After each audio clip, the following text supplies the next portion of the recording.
off, on, off, on. Like, it's just silly, it's stupid. It doesn't seem real to me. It's just like nothing I've ever been in before. Press this button here.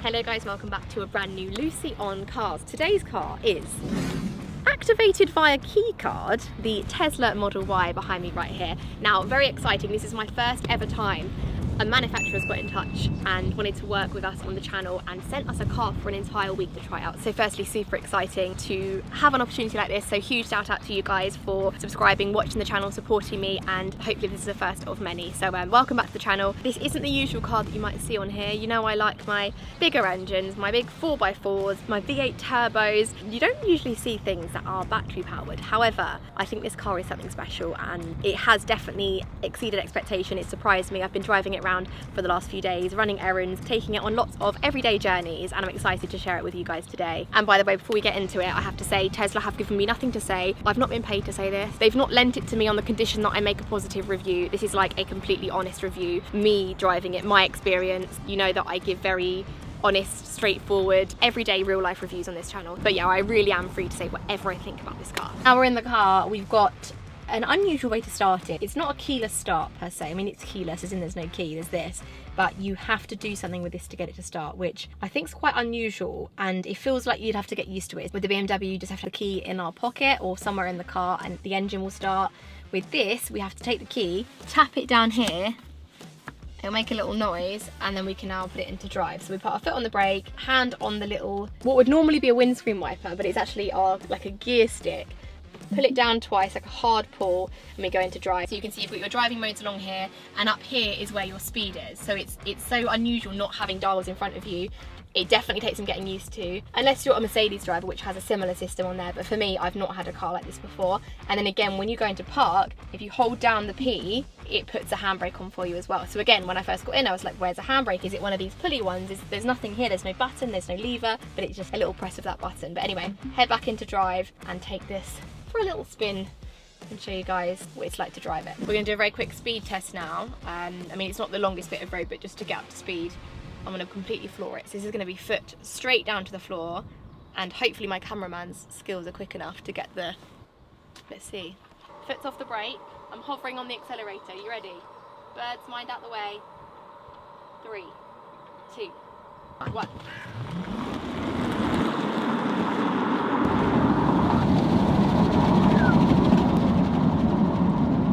Rapid. So as you'd expect, super quiet as you're going along. Coming onto some faster roads now, and I'm just going to quickly give you a rundown of some of the stats of this car. So we've got a very generous 347 brake horsepower, a 0 to 60 of 6.6 seconds, which I thought, I mean, it feels quicker than that. I know that's still a very quick amount of time to get to 60, but it feels quicker than that when you're driving it. But yeah, 6.6 seconds. And what's amazing, as you saw there, I think the most impressive thing of this car is the sheer acceleration. When you're already in like 50 or 60, you tap the accelerator, that was a tiny tap, and you've still got so much power. Like, it's never ending. It feels like it's never ending. There is an end to it. The top speed is 130 miles an hour, and in terms of range, we've got 283 miles on this model. So this is the rear-wheel drive standard range. You can also get the long range, which is 331 miles. So if you need it for longer journeys, commuting every day or something, you might need to spend the money and get the further distance. Personally, this one's fine for me. I don't need any more than that, and I'd rather save the money. But yeah, the acceleration, I mean, let's do a little test now, because if we drop down to about 50, and if I put my foot down now, ready? It's just off, on, off, on. Like, it's just silly, it's stupid. How am I still accelerating that quickly? And like that little noise, I don't know if it's picking it up on camera, it's like I've literally launched a rocket as I put my foot on the accelerator. It's actually really fun to drive. It's not the kind of classic driving that I have grown up loving, when you can like hear the rumble of the engine, but this is more like a go-kart or something, that like a ride that you're on at a theme park, or it feels like a novelty to drive it. But imagine this being like your everyday car. It's just really, really cool. I've got to do that a few more times. Okay, ready? On, off, on. It throws your head back, off. It's like making my mouth do this. G-force, I think the word is. Honestly, absolutely bizarre. If you've never driven one of these and you can try one out purely just to do from like 60 to 70 like that, totally worth it. And actually, I know I've said before it's bizarre not having the dials, but you do kind of get used to it, and having like the clean workspace in front of you as you're driving along is quite nice. You've got the number here to tell you your current speed, and it's close enough to your eye line that you're not kind of looking out the way too much. Handling's better than I thought it would be. I mean, like, it's pretty impressive. It doesn't roll. There's no kind of, I expected it to kind of lift up in the corners a bit. It's sticking nicely down to the road, and I haven't really thought about that. So that's in a good way. Like, I haven't thought to myself, oh, this isn't handling too well. It's just kind of nothing crazy, but it's a good handling car. The grip is excellent. We've got the Pilot Sport tyres. We'll show you them later in a second. We do a little walk around of the car. Like I said before, this is the automatic rear-wheel drive. They also do an all-wheel drive option, and it's actually a really lovely driving position on the road. So we're fairly high up. It's nothing like sort of Range Rover height, but we've got a little bit of extra height on the road versus the 3 Series. So you're kind of, I'd say you're at like BMW X1 height, maybe a bit higher. Just driving through a little village now. It goes without saying it's pretty much silent. I can kind of hear the squeak of my leather jacket on the seat, and that's about it. Something that is quite interesting is if you have a look here, I mean, I'm just telling you this now that there's no cars, but when we go past a car in a minute, you've got the 2 speed limit signs here. You can see literally all the traffic and cars in front of you. I mean, you have also got your eyes to show you that, I suppose, but that is quite an interesting feature. Obviously, there's like cameras, sensors, scanners all over this car. The handling is definitely more impressive than I expected. It wasn't an expectation I had. I didn't think, oh, can't wait to drive the Tesla, the handling's amazing. I didn't really think about it. I just thought about all like the technology side of it, but actually I've been quite impressed by it, and it just holds really beautifully around corners, on roundabouts. In terms of the suspension, another fellow Tesla owner. I only have mine for a week, but still it counts for the week. It's fairly, how is it? I'd say we're on very low profile tyres, so you'd expect a fairly hard ride.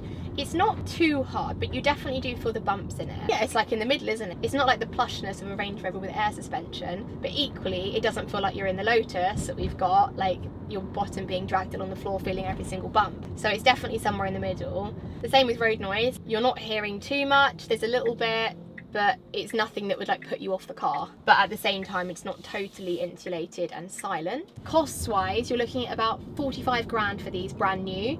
I don't think many people would really buy them outright. You'd probably be on some sort of monthly payment, and I looked on a leasing company and they're asking for about £550 a month for the like basic Model Y, which is this one. I say basic, I mean lesser range and the rear wheel drive. But something I do like about these cars is you seem to get a lot of the features included, and you don't have to add too many for it to feel like a really high-end luxurious car.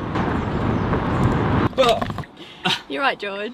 That seemed rather traumatic for you. Do you want to tell everyone what happened? I was recording out the car. A wasp landed on my finger, came onto my lap, and then went under under where I'm sat. Your undercarriage. And I couldn't unlock the door.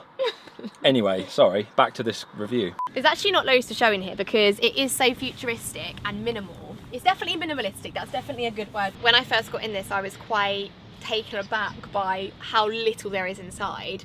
It's taking minimalism to a whole new level. I mean, all you've really got is your steering wheel, which you'd hope, a couple of little buttons here. So we've got a scroll here for volume, your stick here for changing gear, your indicator stalk / wipers built in, and then a screen in front of you, and that's it. So super minimal. You've got your window buttons on the side here, and obviously the little button to open the door, which is kind of something you have to get used to. You don't have a door handle. I'm so used to getting out of a car, pulling the door handle and getting out, as you'd expect, but here you've got some like little buttons, so it's quite a new experience, really. It's pretty much unlearning everything you've kind of ever known about driving a car and the way you'd expect things to be and where you'd expect them to be. When I first sat in it, I was like, okay, there's no gear stick, there's no handbrake, there's no door handle, there's no dials in front of me to see what speed I'm doing.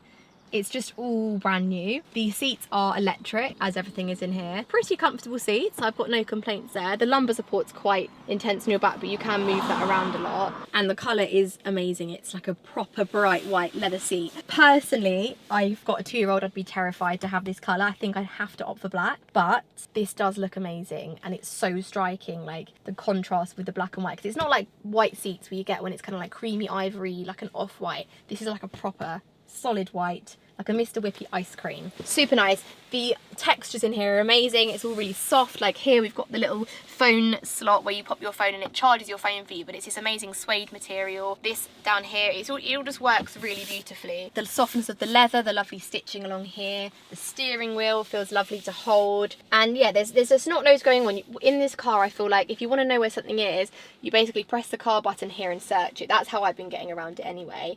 I mean, I'm sure you'd sort of start to learn it when you own it for a while, but generally anything you need is on here. By the way, we're in Santa mode, excuse that. Don't ask. For example, I wanted to lift the steering wheel up and down and I didn't know how to do it. There's no lever, so I went into here, searched for steering wheel, and then now it's saying that it's going to control it via this little toggle here. So to go up, down, in and out, which I think is like how amazing and innovative, having pretty much everything controlled from like a few buttons that can change into different features. You don't need a million buttons to do the million things. You need like 2 buttons and each button can be programmed to do everything basically. The other argument to that is how much quicker is it just to reach down there, pull the lever and change your steering wheel. It's really weird, this car. It's so unique and innovative, but it's also, there's a few little things that I'm struggling with. Like earlier, George and I both wanted to do something. I wanted to change my heating. I wanted to make it hotter or cooler in here. And George at the same time was trying to change where his airflow was coming from. So you're like driving along and you can't do both at the same time. So you've kind of got to wait for one person to finish before you can have a go. Tiny thing, really, but it was just one of those everyday life things that happened and we were like, oh, we can't both do it at the same time. Also, like putting your heated seat on, usually in another car you just press a button, but here you go in, then you find your heated seat and you press it here. And I find when you're driving along, if you knew where that button was after time, you'd be fine, but like you don't really want to be watching this screen while you're driving, so you've got to like kind of memorize it in terms of where it is so you can carry on driving and kind of press the buttons down here. So I think over time you'd fully get used to this. Like I said, like relearn how you drive cars, how you experience driving, and there's so many positives in this, but there's also a few things that I think would take a little bit of getting used to. I very quickly want to talk about the sponsor of today's video, which is this. Well, not this specifically, the people behind this. This is the Viofo 4K dash cam,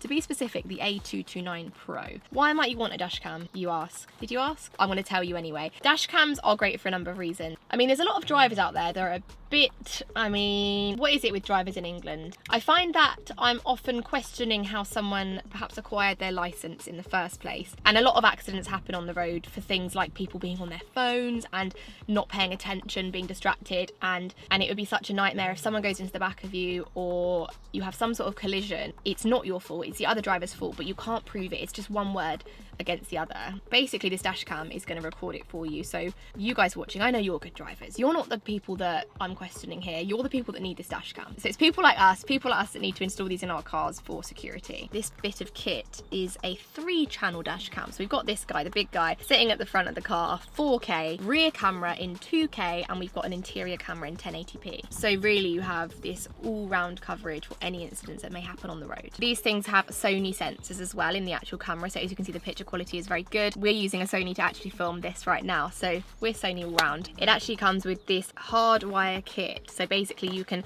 install it, get all the wires feeding up all along here inside the pillars, nice and discreet, nice and neat and tidy, and it means it's more of like a permanent fixture of the car. Once it's done, it can just stay there. You won't even have to think about it. It starts recording automatically when you start driving, so it's not like an extra thing to worry about. Once you've done this, you're all good. But we're actually saving this because you guys know we're on the lookout for our next car, and we're going to properly install it. Maybe I'll film a video showing that once we've got our new car. I don't think Tesla will appreciate me installing a bit of kit into their car because we have got to give this back in a few days, but I'm going to keep this somewhere safe and it's going to definitely be a part of our next car. So thanks again to Viofo for sponsoring this video. If you are interested in grabbing one of these for yourself, please pop down to the description of this video and there'll be a link there where you can check it out. This is really cool though, and I do love this. You can see here, and it's all touch screen, where the airflow is, and you can literally move around with your finger where you want the air to come from, which I think is so clever. It's like the equivalent of, oh, you can hear it. I don't know if that came out on camera. It's the equivalent of the little vents that you'd usually use to like try and figure out where the air is, but I think that's just so cool and like modern, futuristic, and nice little feature there. This car's got a ton of random features as well, like fun things. I mean, you can watch Netflix on here and YouTube. There's a whole thing here called the arcade where there's loads of games. We've got the toy box, which is filled with random things, like you can make it into a boom box, and it literally says on there like a warning, you can't check local laws before use. So it's proving how loud this thing's going to be. So if you're going to a barbecue and your friend's like, oh, we forgot the speakers, be like, oh, it doesn't matter, guys, my car is a speaker. It plays the music outside of the car well enough to be like a speaker. Like, how innovative and bizarre is that? I mean, I can't imagine ever using it, but it's one of those things where it's like a real party trick. It's also got a megaphone, which George embarrassed me with earlier. Insert clip here. Declaring my love to her via the Tesla megaphone feature. Can I just say, you look absolutely beautiful today. You can make a light show, park outside and enjoy the show, and you can literally have it scheduled. So can you imagine, like 2 in the morning, the neighbours are like, what is going on outside? There's a party going on over the road. And there's some other bizarre ones, like this one here. You can press this button here. It's just bizarre. Like, this car is such a contrast. It's so like contradicting itself. It's so serious in some ways and so modern, and like, we are the future and all this amazing technology, like changing the course of human history forever. And then you've got a setting on the car that does that. Like, I first saw it and I thought, surely not, but you can. And you can even change what seat it's on. Like, you can press the different seats. It's bizarre. And it doesn't stop either. You can even have it farting on your indicator. So you press the indicator down and it does it.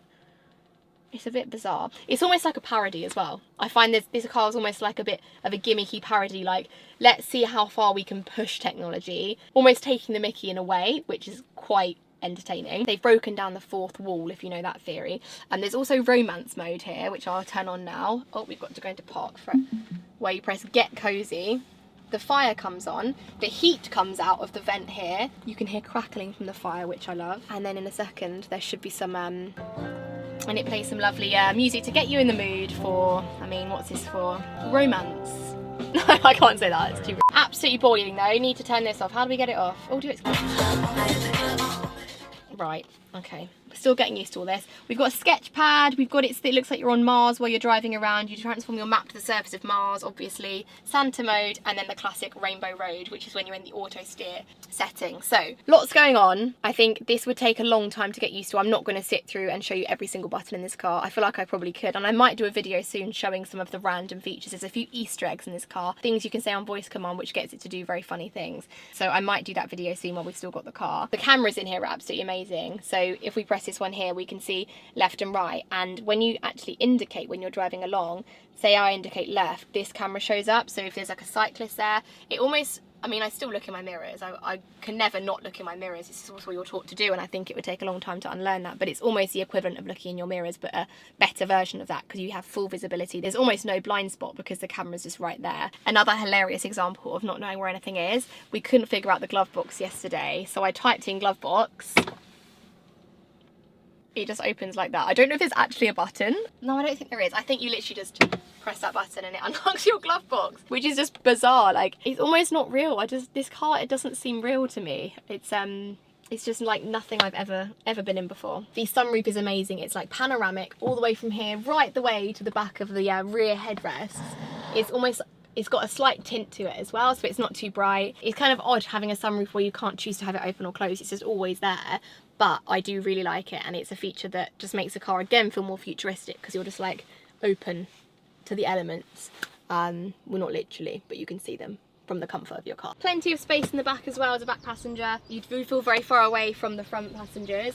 And then we've got our son's car seat in it right now. It fits perfectly, and it's got like the Isofix and everything, super easy to install. So yeah, no complaints in the back here at all. So in terms of looks, I think this car is probably a little bit Marmite. You either love it or you hate it. Actually, I'm in the middle. Maybe it's not like Marmite. I'm bang in the middle. I can't say it's the most striking car I've ever seen in terms of what I would usually go for in a car, but you kind of can't judge it. It's its own thing. It's in its own league. Oh. Even though you might think, oh, that's not like the best looking car compared to, I don't know, if you're looking at a Porsche 997 or something. I mean, my L322 I think was a stunning car. I don't put it in that league, but I'm not mad about it. I think it's a cool looking car, it's a different looking car, and it works for what it is, if that makes sense. So I'm a bit like split on the looks of this car. It definitely looks like something out of the future, feels more futuristic than I ever thought it would. I think when you see them drive past on the road, you think, oh yeah, there's a Tesla, that's an electric car, that's cool. But until you've sat inside one and driven one, you get that whole new experience, and you think, wow, this is actually something quite different, something quite special and unique. So in terms of looks of the car, it's in its classic white colour, which is metallic, but it's like a brilliant brilliant white. Super sleek looking, fairly streamlined. It kind of goes down into a point here.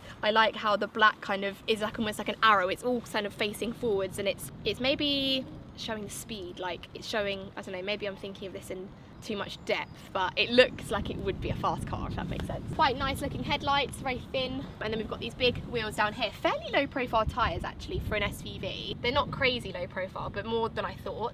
These are 20-inch wheels. It's black as well, which looks quite good against a white paint colour. Doesn't look good against these scuff marks. This is Tesla's press car. This was not me.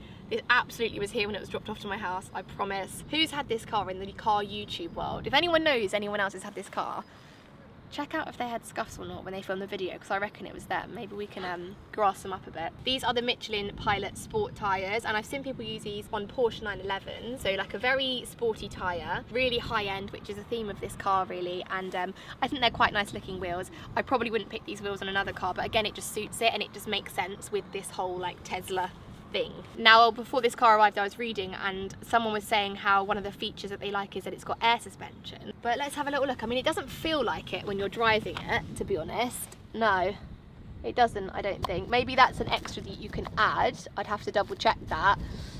Or maybe it's like in America. I mean, these are very, very popular in America. Maybe some of the features are different here in the UK. Something that I do quite like and don't like about this car, the door handles is completely flat, so when you want to get into the car you kind of have to do one of these, and I'm quite used to maybe just holding it with a couple of fingers and holding stuff in my other hand. It's a bit awkward. It's like a full hand movement you have to do, but I also quite like it. It's something a bit different, and I suppose it makes it stand out, and it definitely feels like a different experience that you'd get from another car. I never know how to approach this. I mean, George does some weird thing where he like puts his thumb here and like snaps his wrist back like it's about to break. George's dad used his middle finger here and his other hand to open the handle, which I think is the most bizarre one I've seen. I think you'd get used to it. I think it would become like a smooth thing, but yeah, I don't know how many more times I can open this door. It just feels a bit awkward. It feels like there's too much stretch. And what do you do if you have small hands? I've got quite big hands. What do you do if you have small hands? I don't think you could really reach, because you have to push right on the end to get it to turn. You can't, it doesn't have any movement here.